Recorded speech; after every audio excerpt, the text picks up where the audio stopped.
C'est en 1918 que mon père, Émile Goutorbe, a commencé la profession de pépiniériste viticole, rendue nécessaire pour reconstituer le vignoble champenois détruit par l'invasion phylloxérique. Nous arrivons ainsi jusqu'à la guerre et à l'après-guerre, où là mon père me confie la responsabilité de l'exploitation. La profession a subi une véritable révolution, en particulier par l'arrivée de la machine à greffer. À un moment donné, j'ai bien sûr senti qu'il fallait transmettre le pouvoir à mon fils pour pouvoir déjà me reposer et lui donner plus de responsabilités. J'ai toujours greffé. Dès mon plus jeune âge, j'intègre l'équipe de la maison qui greffait à l'époque au couteau pour la greffe anglaise. J'ai rejoint mon père en 1970 pour participer à l'activité de la pépinière et à son développement. Une nouvelle génération nous rejoint et connaîtra d'autres évolutions, sans doute plus rapides que celles que nous connaissons. Depuis mes 16 ans, je m'intéresse au métier de la vigne et à sa partie pépinière. Je remercie mon grand-père Henri qui m'a donné beaucoup de conseils. Sous l'égide de la Corporation des vignerons de Champagne, j'obtiens mon concours de greffage en 2007. J'ai participé à la rédaction de la partie pépinière du livre Champagne, le vin secret, sous la direction de Richard Marchal. Dans cette partie, je conclus par le nécessaire dialogue entre viticulteurs, pépiniéristes et chercheurs pour la qualité du vignoble que l'on veut obtenir. Tout commence en janvier avec l'arrivée des bois ou porte-greffes et les greffons.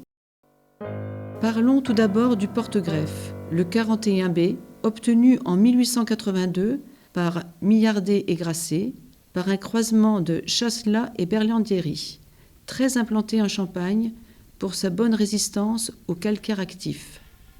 Les porte-greffes sont récoltés surtout dans le sud de la France.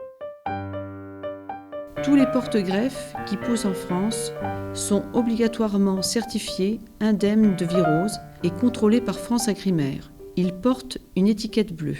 Ils sont alors déchiquetés puis découpés en morceaux de 24 cm en laissant toujours un talon de 1 cm en dessous de l'œil inférieur. Les bottes de bouture-greffon d'environ 1000 yeux arrivent en février-mars et sont coupées par du personnel saisonnier. Pour les greffons, pinot noir, meunier ou chardonnay, 2 systèmes de sélection sont possibles. Soit sélection massale faite par nos clients pour un besoin particulier, soit sélection clonale supervisée par le CIVC qui représente la part la plus importante. À la mi-mars, c'est le greffage ou assemblage du porte-greffe et du greffon. Aux pépinières Goutorbe, tout se fait à la greffe oméga. La coupe ressemble à la lettre grecque et la solidité de la soudure est aussi bonne que celle faite à la main. Ces greffes sont ensuite paraffinées dans un bain à 80-85 degrés, ce qui permet de maintenir le greffon et le porte-greffe et surtout protégera le greffon et le tissu de la soudure d'un dessèchement éventuel ou de la pourriture grise. Aussitôt paraffinées, les greffes sont placées dans des caisses avec un petit bourrage de sueur mouillée qui est nécessaire pour maintenir les talons des greffes toujours au frais. Le 25 avril, c'est la stratification.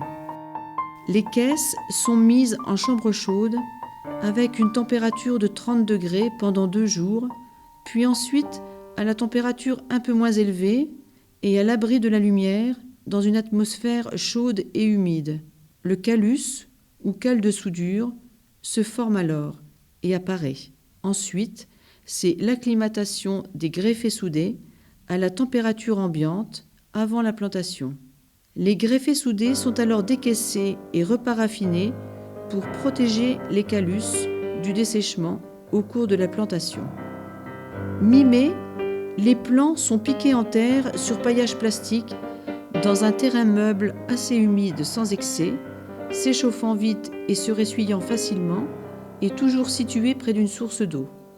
Nous changeons de terrain tous les ans. Les travaux de mai à septembre consistent à arroser, enlever les repousses des porte-greffes, désherber manuellement, traiter contre la flavescence dorée en juin, sulfater contre le mildiou et l'oïdium et labourer entre les rangs pour aérer le sol et rogner régulièrement.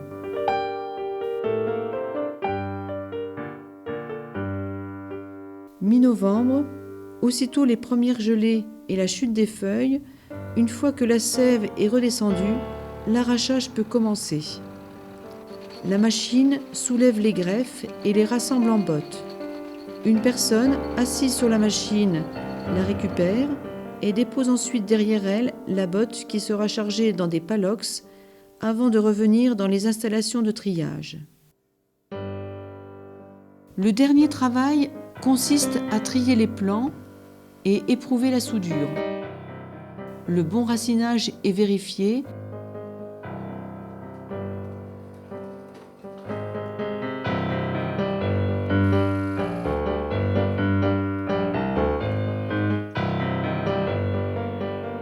Avant de mettre en botte de 25 plants avec des étiquettes bleues pour les plants certifiés et étiquettes jaunes pour les plants standards. Les plants greffés soudés sont ensuite conservés en chambre froide à 3 degrés jusqu'au printemps suivant avant d'être plantés par le viticulteur dans sa vigne. Depuis 2012, les pépinières Goutorbe commercialisent le cep en motte.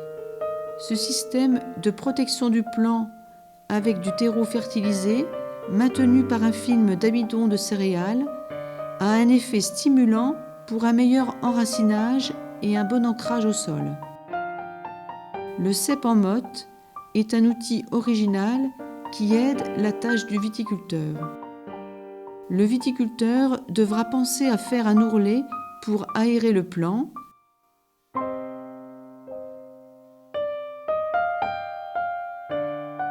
Et l'hiver suivant, il baissera le manchon protecteur pour faciliter la taille.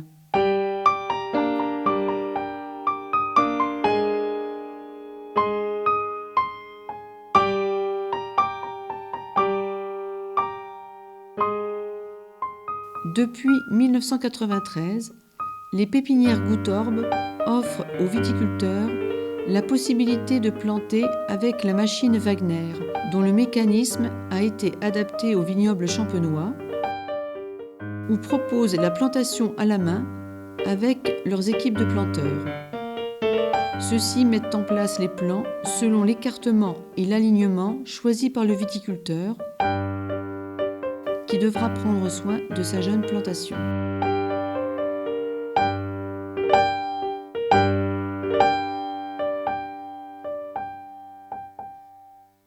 Nous remercions nos salariés permanents et saisonniers pour leur participation aux travaux de la pépinière viticole et à la réalisation de ce film.